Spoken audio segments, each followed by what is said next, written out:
What's up everybody? Today I'm going to show you my favorite cheap lighting setup. Let's go.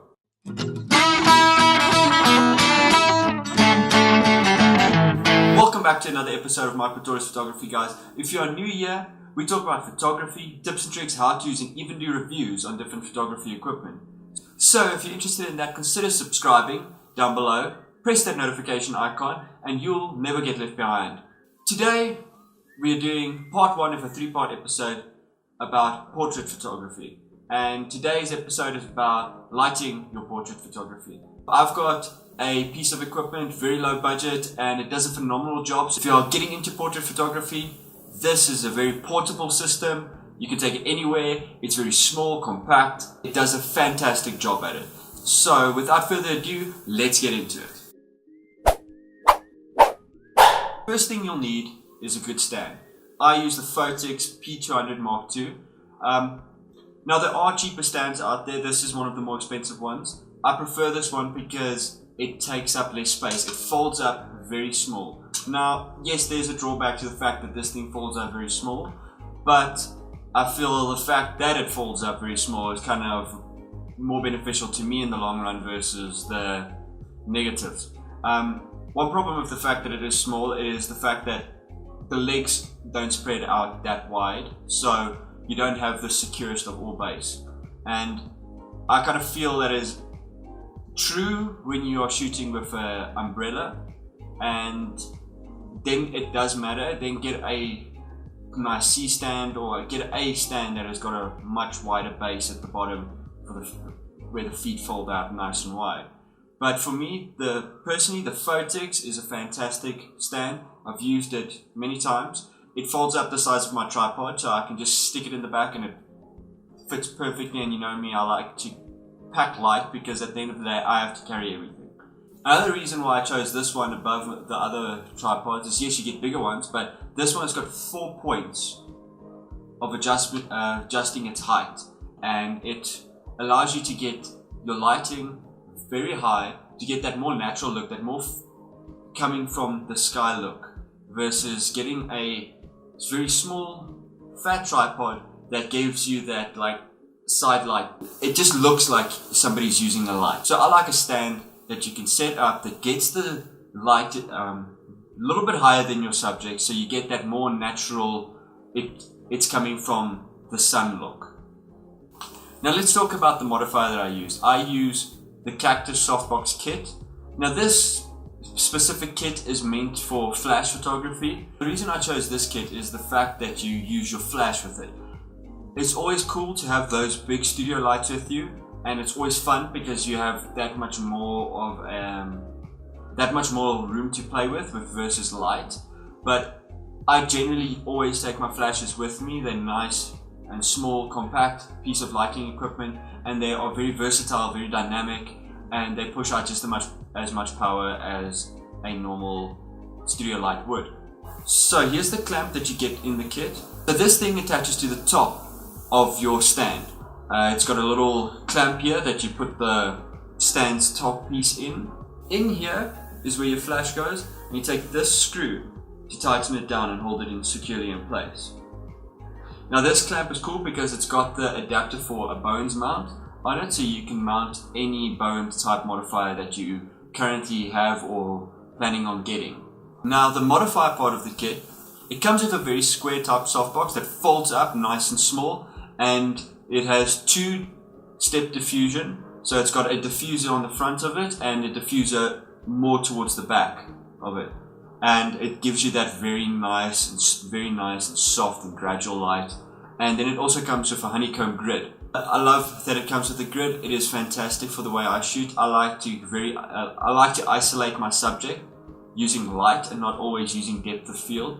So what the grid essentially does, it focuses the direction where the light's coming from, so you don't get that spill that you normally get out of a normal softbox.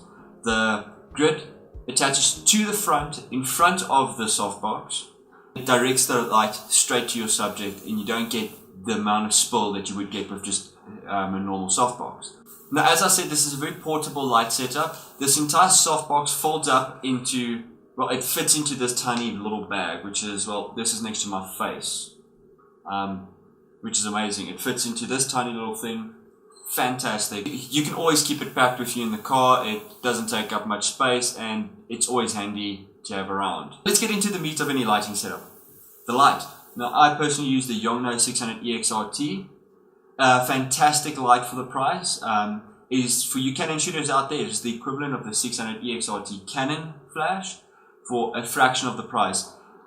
At the moment, this thing in South Africa will cost you 3,000 Rand. On Amazon, I see it's going for $120. Fantastic piece of equipment, especially for its price. It is, like I said, the equivalent of the 600 EXRT Canon. Now, I'm not going to get into a full review of the Yongnuo Speedlight. There are plenty of them out there, and I can tell you now they're probably going to be better than mine. The reason I choose Speedlights over my studio lights is they are versatile, they are light. You can stick them anywhere. They're just such a fantastic little product that you can carry with you. Now in studio I'd obviously use my lights because that's where they will be. But if you run and gun shooting, if you're going out on location, you don't want to be carrying all that heavy equipment. Next up, triggers. Now for triggers I use the Yongnuo E3RT. Now I'm not sponsored by Yongnuo, even though I wish I was. Yongnuo, if you are listening to this, please.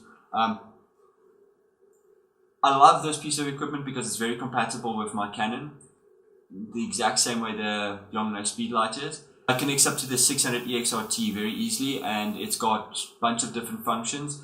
And the big reason I went with this over your normal triggers and receivers is the fact that this one allows me to adjust on camera the lighting that I require. So I don't have to walk around to each and every speed light and adjust it there. I can literally look at the frame, look at the shot, take the picture, re-expose, adjust the lighting from here, because you have full manual control over your speed lights from this device, and it just allows you to save time. And plus, another bonus, one of these versus taking 5 different transmitters and receivers.